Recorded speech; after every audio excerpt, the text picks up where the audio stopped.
Hello बच्चों, कैसे हो। मैं विनाश, आपका केमिस्ट्री टीचर। तो बच्चों आज हम स्टार्ट करते हैं 11th क्लास का जो चैप्टर हमारा रनिंग में है, second chapter structure of atom. तो आज का जो टॉपिक है बच्चों उसका हमारा वो है प्लांक्स क्वांटम थ्योरी। बहुत इंपॉर्टेंट चैप्टर है बच्चों ये, और इसमें ये टॉपिक जो है ये बहुत ही ज़्यादा इंपॉर्टेंट है कंपटीशन पॉइंट ऑफ व्यू से। तो हम इसको आज करते हैं complete. Planck's quantum theory, actually एक साइंटिस्ट था प्लांक्स और ये क्वांटम। तो थ्योरी का आपको मतलब पता है, प्लांक्स साइंटिस्ट का नाम है। अब बात आती है कि क्वांटम क्या चीज़ है। जो आज का टॉपिक है बच्चों हमारा एटॉमिक स्ट्रक्चर चैप्टर का 11th class, Planck's quantum theory. तो थ्योरी का मतलब आपको समझ ही आता है, और प्लांक्स एक साइंटिस्ट का नेम है। तो बात आती है क्वांटम, तो सारा खेल यहाँ पे क्वांटम का है बच्चों। बस क्वांटम समझना है हमें, थ्योरी हमारी क्लियर हो जाएगी। बहुत छोटी है और लेकिन बहुत वैल्यूएबल थ्योरी है बच्चों, ये याद रखना है। इस चीज़ को अच्छे से क्लियर करना है। न्यूमेरिकल्स पोर्शन ज़्यादा आता है सब, मैं न्यूमेरिकल भी सॉल्व करके बताऊंगा इसके। तो अब हम सबसे पहले थ्योरी को समझते हैं। अब वही चीज़ कि आपको ये थ्योरी समझने से पहले आपको रेडिएशन समझना पड़ेगा बच्चों कि रेडिएशन क्या होता है। ये मैं हर टॉपिक में आपको समझाता आ रहा हूँ बच्चों कि रेडिएशन बहुत इंपॉर्टेंट है। आपको इलेक्ट्रोमैग्नेटिक वेव थ्योरी समझनी है, रेडिएशन समझना पड़ेगा। आपको ब्लैक बॉडी रेडिएशन समझना है, तब भी रेडिएशन समझना पड़ेगा। फोटो इलेक्ट्रिक इफेक्ट समझना है, तब भी रेडिएशन समझना पड़ेगा। प्लांक्स क्वांटम थ्योरी समझनी है, तब भी आपको रेडिएशन समझना पड़ेगा। इसके आगे हम स्पेक्ट्रा पढ़ेंगे, तब भी आपको रेडिएशन समझना पड़ेगा। तो रेडिएशन बच्चों इन सभी टॉपिक्स में अप्लाई हो रहा है। It means it is a very important point. तो रेडिएशन को मैं हर टॉपिक में आपको समझाते आ रहा हूँ बच्चों कि रेडिएशन क्या होता है। ठीक, आज मैं फिर बताता हूँ कि किसी भी ऑब्जेक्ट के द्वारा कोई भी एनर्जी या तो एब्जॉर्ब की जाती है या इमिट की जाती है, उसी को हम बोलते हैं बच्चों रेडिएशन। ठीक है, द एनर्जी इज इमिटेड और absorb by the object is called radiation. यानी कोई भी ऑब्जेक्ट या तो वो एनर्जी को इमिट कर रहा है या वो एनर्जी को एब्जॉर्ब कर रहा है, उसी को हम बोलते हैं बच्चों रेडिएशन। क्लियर, समझ आ गया। अब देखो समझो इस चीज़ को। एक प्लांक्स क्वांटम थ्योरी एक्चुअली क्या कहती है। एक्चुअली ये जो साइंटिस्ट है ना प्लांक्स क्वांटम, तो प्लांक्स ने ये जो थ्योरी दी थी ये 1900 में दी थी। ये बात याद रखना, ये थ्योरी कब दी थी। कभी कभी ये क्वेश्चन कंपटीशन लेवल पे पूछ लिया जाता है कि प्लांक्स क्वांटम थ्योरी किस ईयर में दी गई थी। तो ये 1900 ईयर में दी गई थी, लेकिन 1905 में इस थ्योरी को एक्सटेंड कर दिया था। किसने? आइंस्टीन ने। ये बात भी याद रखना, ये भी बहुत इंपॉर्टेंट पॉइंट है बच्चों। 1900 में प्लांक्स ने ये थ्योरी दी थी। इसका पूरा नाम है मैक्स प्लांक्स।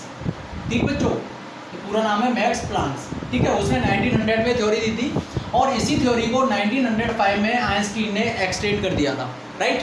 हाँ, अब हम समझते हैं रेडिएशन। एक्चुअल में इस थ्योरी का मेन कंसेप्ट क्या है, इस चीज़ को समझो। एक्चुअल में ये कोई ऑब्जेक्ट है, जैसे मैंने आपको बताया कोई भी ऑब्जेक्ट है, कुछ भी हो सकता है ये ऑब्जेक्ट। तो ये क्या कर रहा है, ये इस तरह से वेव निकालता है। मैंने आपको इलेक्ट्रोमैग्नेटिक वेव थ्योरी में बताई थी ये चीज़। ये वेव निकाल रहा है, तो इसी वेव को हम क्या बोलते हैं बच्चों? रेडिएशन। इसी वेव को क्या बोल रहे हैं? रेडिएशन। कोई भी ऑब्जेक्ट है, चाहे तो ये वेव्स को इमिट करे, ठीक है, इमिट, या फिर ये एब्जॉर्ब करे, कुछ भी करेगा, कंडीशन तो यही बनेगी। अगर ये निकालेगा तब भी वेव ऐसे जाएगी।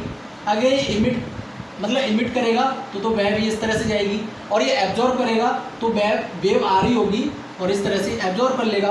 फॉर एग्जाम्पल ये मान के लो कोई ऑब्जेक्ट है, अब यहाँ से कोई वेव निकल रही है तो वो इस तरह से निकलेगी। अगर ये किसी वेव को एब्जॉर्ब करेगा तो वेव इस तरह से आएगी। तो कंडीशन तो यही रहने वाली है, चाहे तो वेव निकले तब भी यही कंडीशन रहेगी, या वेव एब्जॉर्ब हो तब भी ये कंडीशन रहेगी। तो वेव की कंडीशन तो कुछ इस तरह से रहने वाली है, चाहे वो ऐसे जाए, चाहे वो एब्जॉर्ब हो या फिर वो इमिट हो। समझ में आ गई बात। इसी फिनोमेना को हम क्या बोलते हैं बच्चों? रेडिएशन बोलते हैं। क्लियर। तो अब यहाँ पे बात ये आती है कि ये क्वांटम का क्या चक्कर है, इसको समझना है बच्चों में क्वांटम का। तो देखो इस चीज़ को समझो। एक्चुअल में इसका मेन पॉइंट क्या था, इसका देखो यहाँ पे मैं लिख देता हूँ। मेन पॉइंट इसका थ्योरी का क्या था कि इसका था कि ये एक ऑब्जेक्ट है और ये जब एनर्जी को चाहे तो ये इमिट करे और या फिर एब्जॉर्ब करे, तो ये इस तरह से एक स्मॉल पैकेट्स में एब्जॉर्ब करता है। ये इस तरह के पैकेट्स होते हैं, ये बने होते हैं, ये दिख रहे हैं ना आपको, ये देखो पैकेट्स। अब ये जैसे मैंने अभी क्या किया था, अभी मैंने इस तरह से वेव दिखाई थी, ये वेव दिखाई थी मैंने इस तरह से। तो अब इन्हीं वेव को आप इस तरह के पैकेट्स में दिखा दो, ये इस तरह के पैकेट में दिखा दो। ठीक, ये देखो इस तरह के पैकेट्स में दिखा दिए मैंने, ये सारे वेव को इस तरह के पैकेट्स में दिखा दिए। ठीक, ये थोड़े से मैं बड़े बना देता हूँ, थोड़ा जल्दी बन जाएगा। इस तरह के पैकेट्स में ये दिखा दिया मैंने। ठीक,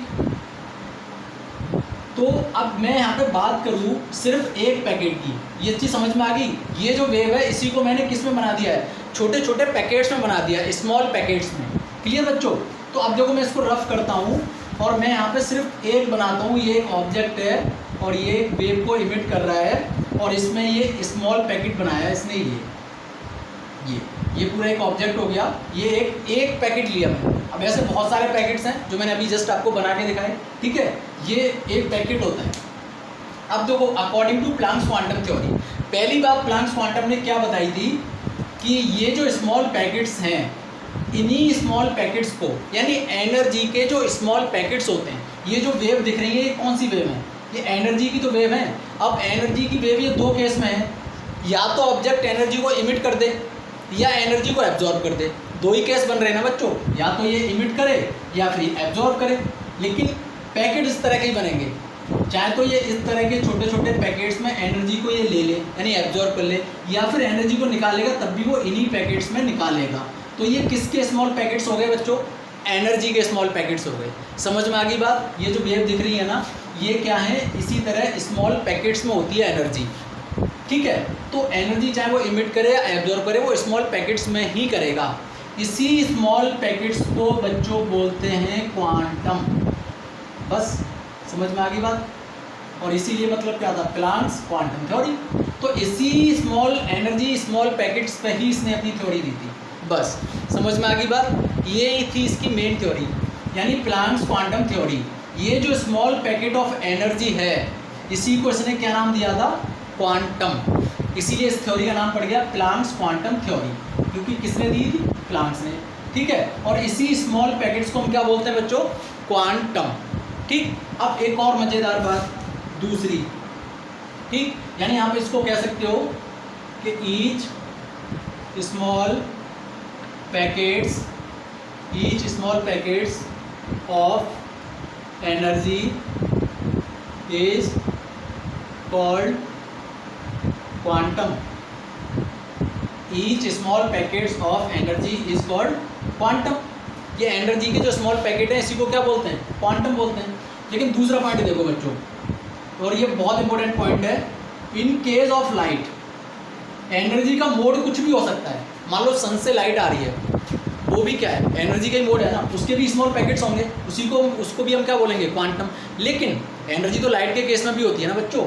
तो इन केस ऑफ लाइट, अगर लाइट की कोई भी ऑब्जेक्ट लाइट की वेव को इमिट कर रहा है या फिर एब्जॉर्ब कर रहा है, तो पैकेट्स तो उसके भी बनेंगे ना, क्योंकि एनर्जी स्मॉल पैकेट्स में ही होती है। ये बात किसने बता दी, प्लैंक्स ने बता दी।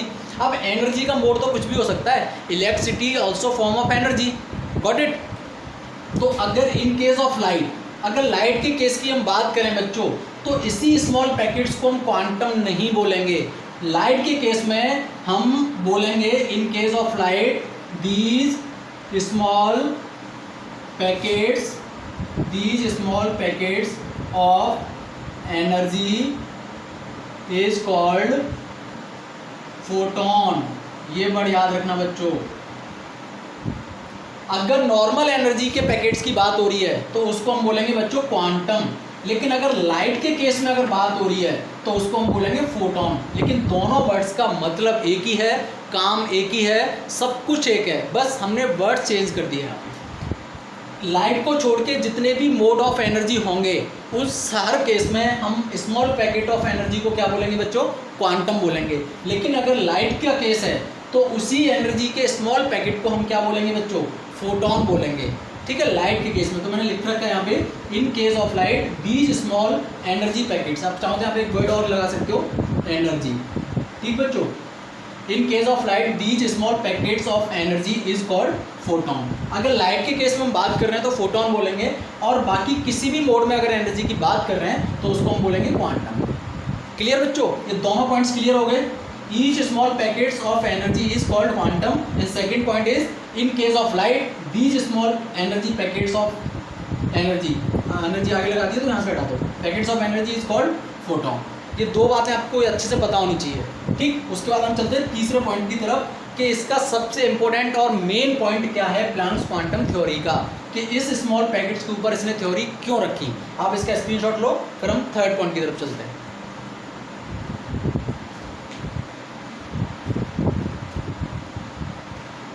ले लिया, वेरी गुड। अब इसको रफ करते हैं। अब इसका थ्योरी का जो बिल्कुल मेन पॉइंट है उसकी तरफ चलते हैं बच्चों। अब देखो एक्चुअल में क्या था, ये थ्योरी कहती क्या है कि ये आपका मान लो ऑब्जेक्ट है, कुछ भी ऑब्जेक्ट है, और ये एनर्जी को इमिट कर रहा है या फिर एब्जॉर्ब कर रहा है, तो इस तरह से स्मॉल पैकेट्स में करेगा। तो हम यहाँ पे एक स्मॉल पैकेट की स्टडी कर रहे हैं। क्लियर बच्चों? तो इन स्मॉल पैकेट्स को हम क्या बोलते हैं? एक स्मॉल पैकेट्स को क्या बोलेंगे? क्वांटम। लाइट के केस में इसको क्या बोलेंगे? फोटोन। ठीक। अब ये थ्योरी एक्चुअली कहती क्या है? प्लैंक्स की जो क्वांटम थ्योरी है ये कहती क्या है? ये कहती है कि द एनर्जी, अब ये जो स्टेटमेंट मैं लिख रहा हूँ बच्चों, ये सबसे मोस्ट इम्पोर्टेंट स्टेटमेंट है इस थ्योरी के लिए, कि the energy of each quantum is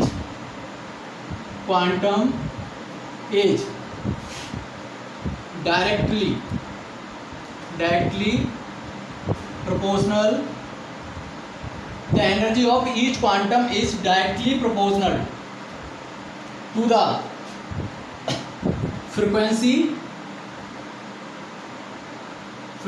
of radiation। बस ये है। अगर आपको कोई डिफाइन करने के लिए बोले कि प्लैंक्स क्वांटम थ्योरी को डिफाइन करो, तो आपको ये वाली स्टेटमेंट लिखनी है बच्चों। Clear? The energy of each quantum is directly proportional to the frequency of radiation. समझ में आ गई बात? यहीं से हम डेरिवेशन को ड्राइव करेंगे। पहले तो इस स्टेटमेंट का मतलब समझो कि इस स्टेटमेंट का मतलब क्या है बच्चों। क्लियर?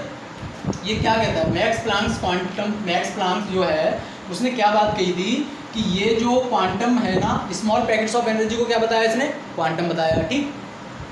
तो ये जो एनर्जी इमिट हो रही है सॉरी या फिर एब्जॉर्ब हो रही है, ये डिपेंड किस पे करेगी? ये डिपेंड करेगी फ्रीक्वेंसी ऑफ रेडिएशन पे। अब देखो मैंने आपको इलेक्ट्रोमैग्नेटिक वेव थ्योरी जब बताई थी तो उसमें मैंने आपको फ्रीक्वेंसी बताई थी कि फ्रीक्वेंसी का मतलब क्या होता है। ये जो टर्म है यहाँ पे फ्रीक्वेंसी, इस टर्म का मतलब क्या है? फ्रीक्वेंसी टर्म का मतलब क्या है बच्चों? फ्रीक्वेंसी का मतलब होता है कि the number of wave pass in a man point in a 1 second. यानी 1 सेकेंड में एक पॉइंट से कितनी वेव निकल रही हैं, उसी को तो हम बोलते हैं फ्रीक्वेंसी। जैसे फॉर एग्जांपल ये है, ये आपका मेन पॉइंट है, यहाँ से वेव्स निकल रही हैं, तो ये मेन पॉइंट हो गया। अब यहाँ से 1 सेकेंड में कितनी वेव निकलेंगी, वही उसकी क्या हो गई? फ्रीक्वेंसी हो गई। तो यहाँ पे अब देखो ये क्या कह रहा है कि ये जो क्वांटम है, क्योंकि एनर्जी के स्मॉल पैकेट्स को इसने क्या नाम दिया था? क्वांटम नाम दिया था। राइट बच्चों? तो ये जो एनर्जी के स्मॉल पैकेट्स हैं ये कितने अमाउंट में निकलेंगे, ये किस पर डिपेंड करेंगे? ये रेडिएशन की फ्रीक्वेंसी पे तो डिपेंड करेंगे। भाई रेडिएशन का मतलब अभी मैंने क्या बताया आपको कि कोई भी सब्सटेंस एनर्जी को या तो इमिट कर रहा है या फिर वो एब्जॉर्ब कर रहा है, उसी को क्या बोलते हैं हम? रेडिएशन। तो चाहे तो ये एनर्जी को एब्जॉर्ब करे, चाहे एनर्जी को इमिट करे, स्मॉल पैकेट्स में ही करेगा। तो जितनी फ्रिक्वेंसी के साथ इसका रेडिएशन हो रहा होगा उतने ही फ्रिक्वेंसी से यहाँ पे आपको क्वांटम मिलेंगे। समझो इस चीज़ को। रेडिएशन कम हो रहा है तो ये एनर्जी के पैकेट भी क्या मिलेंगे आपको? कम मिलेंगे। अगर यहाँ पे रेडिएशन बहुत ज़्यादा हो रहा है, ज़्यादा का मतलब या तो एनर्जी ज़्यादा दे रहा होगा या ज़्यादा एनर्जी ले रहा होगा। तो जब एनर्जी ज़्यादा ले रहा होगा या फिर ज़्यादा दे रहा होगा तो इसके जो क्वांटम है वो भी ज़्यादा होंगे। अगर रेडिएशन कम हो रहा है, कम होने का मतलब या तो एनर्जी कम दे रहा है या एनर्जी कम ले रहा है, तो उस केस में इसके जो क्वांटम है, जो स्मॉल पैकेट्स ऑफ एनर्जी हैं, वो भी क्या हो जाएंगे बच्चों? कम हो जाएंगे ना। तो सीधा सा मतलब है कि the energy of each quantum, प्रत्येक क्वांटम की चारों तरफ इस तरह से होगा इसका, तो प्रत्येक क्वांटम की जो एनर्जी है वो डायरेक्टली प्रोपोर्शनल किसकी हो गई? रेडिएशन ऑफ फ्रिक्वेंसी के प्रोपोर्शनल होगी बच्चों। समझ में आ गई बात? अब देखो इस चीज़ को हम डेरिवेशनली देखते हैं, मैथमेटिकली। एनर्जी का मतलब क्या होता है? ई। और ये डायरेक्टली प्रोपोर्शनल किसके बता रहा है? फ्रीक्वेंसी के। किसकी फ्रीक्वेंसी? रेडिएशन की फ्रीक्वेंसी। और फ्रीक्वेंसी को हम किससे रिप्रेजेंट करते हैं? म्यू से करते हैं ना बच्चों। तो एनर्जी डायरेक्टली प्रोपोर्शनल किसके होगी? फ्रीक्वेंसी की होगी ना। Energy directly proportional to frequency. यानी फ्रीक्वेंसी ऑफ रेडिएशन। समझ में आ गई बात? तो E directly proportional mu, frequency को म्यू से डिनोटेट करते हैं। अब क्या करना है, प्रोपोर्शनलिटी का साइन हटाओगे तो कांस्टेंट यूज करोगे बच्चों, तो यहाँ पे आप यूज करोगे E इक्वल एच बी। ये हो गई आपकी प्लांक्स क्वांटम थ्योरी का फॉर्मूला, मेन फॉर्मूला। तो यहाँ पे देखो E आपका क्या हो गया, E हो गया यहाँ पे एनर्जी, राइट बच्चों, और ये क्या हो गई आपकी फ्रीक्वेंसी। किसकी frequency? Frequency of radiation, clear. और ये H क्या हुआ बच्चों, H हो गया आपका कांस्टेंट। कौन सा कांस्टेंट? प्लांक्स कांस्टेंट, ठीक है, प्लांक्स कांस्टेंट H। और H की जो वैल्यू होती है बच्चों वो कांस्टेंट होती है, ये आपको लर्न करनी पड़ेगी। H की जो वैल्यू होती है वो कांस्टेंट होती है, कितनी होती है? 6.626 इंटू 10⁻⁻34 जूल। ये कांस्टेंट वैल्यू होती है, ये आपको याद रखनी है, हमेशा याद रखना। 6.626 इंटू 10⁻⁻34 ये H की वैल्यू होती है, न्यूमेरिकल्स में यूज होगी। ये वैल्यू आपको अच्छे से पता होनी चाहिए। समझ में आ गई बात? अब देखो यहाँ पे एक छोटी सी चीज़ और मैं आपको बता देता हूँ, यहीं पे ये ब्रैकेट के अंदर बता देता हूँ, ठीक है। यहाँ पे क्या होता है, ये चीज़ जो हम पता कर रहे हैं किसके लिए कर रहे हैं, ये हम एक स्मॉल पैकेट के लिए कर रहे हैं ना, एक क्वांटम के लिए पता कर रहे हैं, for a single quantum, for a single quantum. समझो इस चीज़ को। अभी हम किसको लेके चल रहे हैं, केवल एक पैकेट की ही तो बात कर रहे हैं बच्चों हम, सिंगल क्वांटम। लेकिन अगर हमें टोटल एनर्जी पता करनी हो, ये तो हम केवल एक क्वांटम की एनर्जी पता कर लेंगे इससे, लेकिन ये ऑब्जेक्ट है, ये तो पूरा रेडिएशन कर रहा होगा ना, चारों तरफ रेडिएशन हो रहा होगा इसमें। तो अगर हमें इस ऑब्जेक्ट की टोटल एनर्जी पता करनी है, समझ में आ रही है बात? टोटल एनर्जी, ये वाला हम किसके लिए लगाएंगे? For a single quantum. अगर हमें टोटल एनर्जी पता करनी है तो टोटल एनर्जी के लिए हम इसी फॉर्मूले को किस तरह से कर लेंगे बच्चों, यहाँ पे हम कर लेंगे E इक्वल NHB कर लेंगे बच्चों।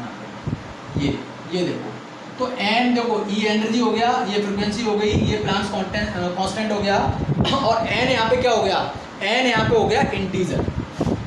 N यहाँ पे क्या हो गया? इंटीजर। अब इंटीजर क्या होता है? कुछ भी हो सकता है, 1 2 3 4 5 6 7 8 कुछ भी हो सकता है। तो जितने एक ऑब्जेक्ट में जितने स्मॉल पैकेट्स ऑफ एनर्जी यानी क्वांटम होंगे उसकी वैल्यू यहाँ रख दो, आपको टोटल ऑब्जेक्ट की एनर्जी मिल जाएगी यहाँ पे। सिंपल सी बात है। अगर आपको एक क्वांटम की एनर्जी निकालनी है, E इक्वल एच म्यू लगा दो, और आपको टोटल एनर्जी निकालनी है तो E इक्वल NH म्यू लगा दो। N का मतलब होता है इंटीजर। अब इंटीजर तो कुछ भी हो सकता है, 1 2 3 4 कुछ भी है, ठीक है। तो ये आपका डेरिवेशन हो गया। ओवरऑल ये आपका मेन फॉर्मूला ये होता है, इक्वल एच। अगर किसी केस में टोटल एनर्जी आपको निकालनी है तो आप यहाँ पे N लगा सकते हो। मैं भी फॉर्मूले बता दिए, मैं आपको भी एक दो न्यूमेरिकल सॉल्व करा के बता देता हूँ। तो यही थी बच्चों आपकी Planck's quantum theory. Got it? Clear हो गया? आई होप सबको समझ आ गया होगा, कोई डाउट नहीं होना चाहिए किसी को इसमें। ये कंप्लीट हो गया आपका प्लांक्स क्वांटम थ्योरी। इसका आप स्क्रीनशॉट लो, उसके बाद फिर मैं आपको न्यूमेरिकल्स कराता हूँ इसके।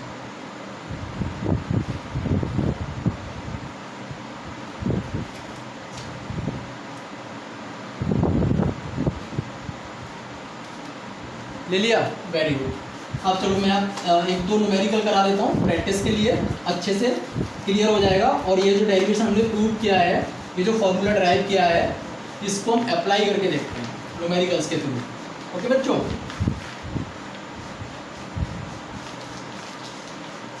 तो देखो यहाँ पे मैं पहला न्यूमेरिकल लिखता हूँ बच्चों। यहाँ पे फर्स्ट क्वेश्चन आपका क्या है? फर्स्ट क्वेश्चन क्या कहता है? कहता है calculate the frequency, calculate the frequency, calculate the frequency and energy,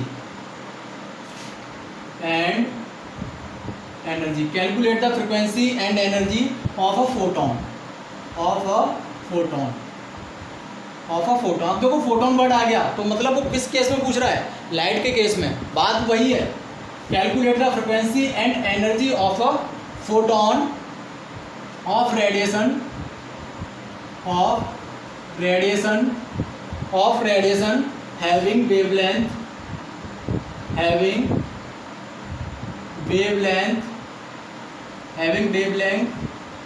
6000 angstrom. ये क्वेश्चन है बच्चों। वो दो चीज़ें कैलकुलेट करवा रहा है, एक तो आपका वो फ्रीक्वेंसी को कैलकुलेट करवा रहा है, और सेकंड आपका एनर्जी कैलकुलेट करवा रहा है।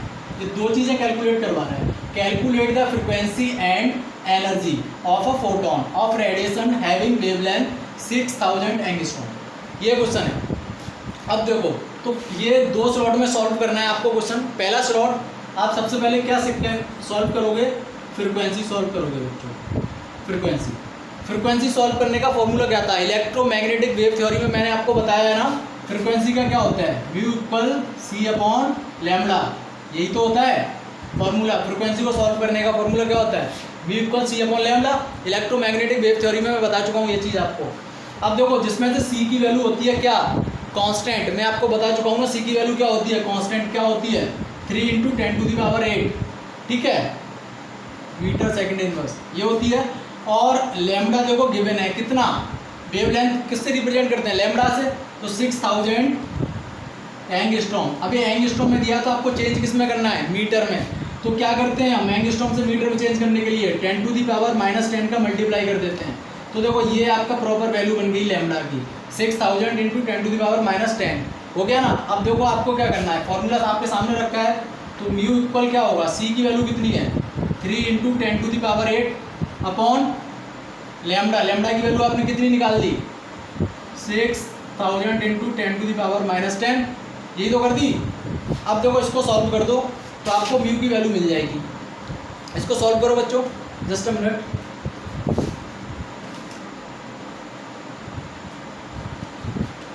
इसको जब सॉल्व करोगे तो ओवरऑल आपका आ जाएगा 5 × 10⁻14, ये आ जाएगा बच्चों, माइनस, अच्छा 10, हाँ ये प्लस में रहेगा, 5 × 10⁻14 ये आ गया। ये किसकी वैल्यू आ गई, आपकी फ्रीक्वेंसी की वैल्यू आ गई। अब क्या करना है आपको, अब दूसरे स्लॉट में वो पूछ रहा है कि एनर्जी, यानी कैलकुलेट द फ्रीक्वेंसी। तो फ्रीक्वेंसी तो आपने कैलकुलेट कर ली, 5 × 10⁻14 आ गया। अब अगला वो पूछ रहा है कि and energy of a photon, एक फोटोन की एनर्जी पूछ रहा है वो टोटल नहीं पूछ रहा, वो सिर्फ एक फोटोन की पूछ रहा है। तो उसके लिए फिर कौन सा क्या फॉर्मूला लगाओगे आप, E = H म्यू, यही तो था फॉर्मूला। तो ये एनर्जी तो पूछ रहा है, तो देखो E = H की वैल्यू मैं अभी लिखवा चुका हूँ, H की वैल्यू कांस्टेंट होती है, मैंने अभी बताई थी कितनी 6.626 × 10⁻34। अब इनटू, अब देखो फ्रीक्वेंसी यानी म्यू, म्यू की वैल्यू कितनी निकाली है आपने 5 × 10⁻14, तो यहाँ पे क्या करोगे 5 × 10⁻14, बस इसको सॉल्व करना है। तो आपका आंसर कितना आ जाएगा 3.312 × 10⁻19 जूल, ये आ जाएगा। ये हो गया आंसर, हो गया ना अप्लाई फॉर्मूला। मैंने आपको स्टार्टिंग में क्या बताया था बच्चों कि मैं जितनी भी थ्योरीज करा रहा हूँ आपको, जैसे सबसे पहले मैंने इलेक्ट्रोमैग्नेटिक वेव थ्योरी कराई थी, उसके बाद ये प्लैंक्स क्वांटम थ्योरी करा रहा हूँ, उसके बाद आगे हम डी ब्रोगली रिलेशनशिप भी पढ़ने वाले हैं। तो आपको हर एक चीज़ क्लियर करनी पड़ेगी, क्योंकि एक भी चीज़ अगर आपने स्किप कर दी तो आपको नेक्स्ट जो थ्योरी है वो समझ नहीं आएगी। क्योंकि आपने देखा होगा हम पढ़े यहाँ पे प्लैंक्स क्वांटम थ्योरी रहे हैं, लेकिन आधे से ज़्यादा हमने इसमें अप्लाई क्या किया बच्चों, इलेक्ट्रोमैग्नेटिक वेव थ्योरी अप्लाई की है। क्योंकि अगर आपको इतना सी चीज़ नहीं पता होगी तो आप यहाँ तक नहीं पहुँच पाओगे, और ये चीज़ कब पता होगी, जब आपकी इलेक्ट्रोमैग्नेटिक वेव थ्योरी क्लियर होगी। तो इलेक्ट्रोमैग्नेटिक वेव थ्योरी के ऊपर मैंने पर्टिकुलर वीडियो बनाई है, अब एक बार उसको विजिट करो अगर आपको प्लैंक्स क्वांटम थ्योरी बहुत अच्छे से समझनी है तो, राइट। तो एक न्यूमेरिकल सॉल्व हो गया, एक और न्यूमेरिकल मैं सॉल्व करके बताता हूँ, इसका स्क्रीनशॉट लो सकते हैं।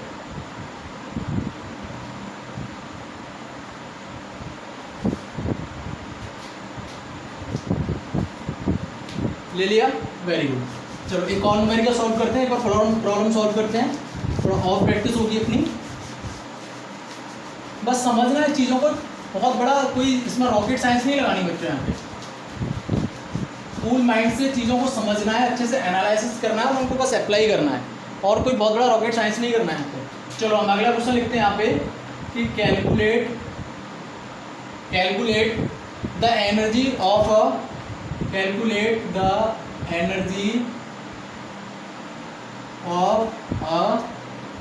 a mole of photons, mole of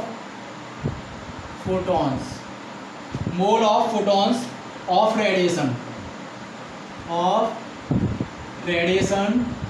mole of photons of radiations whose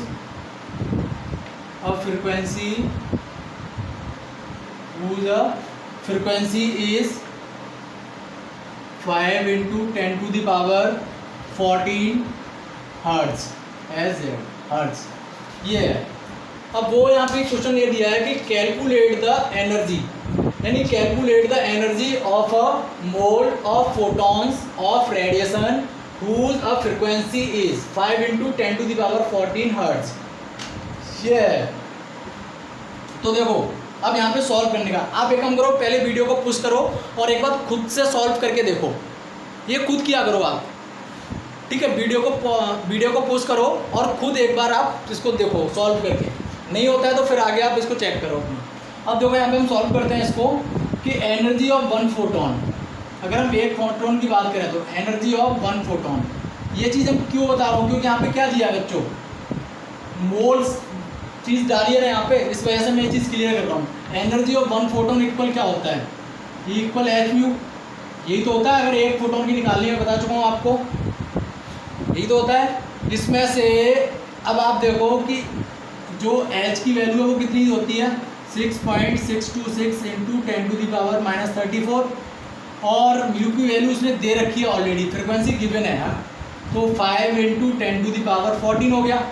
समझ में आ गई बात, बहुत सिंपल क्वेश्चन है। 5 इंटू 10 टू दी पावर 14 हो गया। अब सबसे पहले आप एक फोटोन के लिए निकालो, ई इक्वल एच भी करो यहाँ पे, तो देखो ई इक्वल एच म्यू करोगे तो यहाँ पे क्या आएगा, अब ई निकालना है तो देखो यहाँ पे अब एच की वैल्यू कितनी है, 6.626 into 10 to the power -34 into क्या करोगे 5 इंटू 10 टू दी पावर 14, तो सेम अभी जो निकाला है हमने वही वैल्यू आ जाएगी।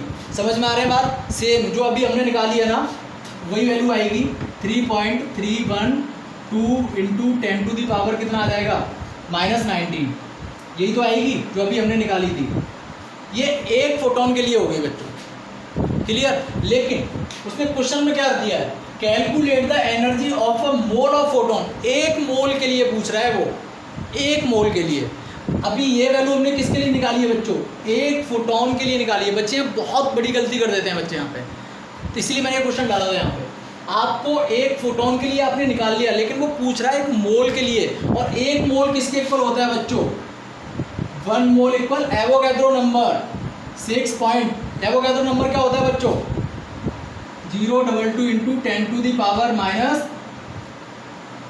टू दी पावर 23 ये होता है। तो ये आपकी एक फोटोन की हो गई, एक मोल की पूछ रहा है तो क्या होगा, दोनों का मल्टीप्लाई करना है बस, 3.312 into 10 to the power -19 into 6.022 into 10 to the power 23, बस ये करना है। उसके बाद आपका एक मोल फोटोन के लिए आ जाएगी आपकी एनर्जी, राइट बच्चों। तो इसको कर दो, आपका आएगा 19.951 किलो जूल मोल इनवर्स, ये आ जाएगा बच्चों, ये आंसर आ जाएगा आपका 19.951 किलो जूल मोल इनवर्स, ये हो जाएगा आपका फाइनल आंसर।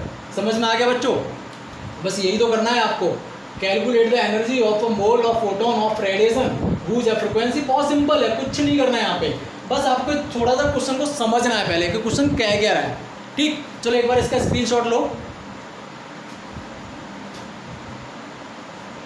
ले लिया बच्चों। तो आई होप आपका ये थ्योरी कंप्लीट हो गई होगी, प्लैंक्स क्वांटम थ्योरी। अगर कोई डाउट है तो आप मुझे कमेंट कर सकते हैं, ठीक है। अब हम स्टार्ट करेंगे स्पेक्ट्रा, जो हमारा अगला टॉपिक है। आज की वीडियो को मैं वाइंड अप करता हूँ, ओके बच्चों। सो इस वीडियो को लाइक करो, शेयर करो, चैनल को सब्सक्राइब करो, और उन बच्चों को जरूर फॉरवर्ड करो जो कोचिंग एफर्ट नहीं कर पाते हैं बच्चों। तो stay tuned, keep watching my videos, best of luck, bye bye, be happy बच्चों।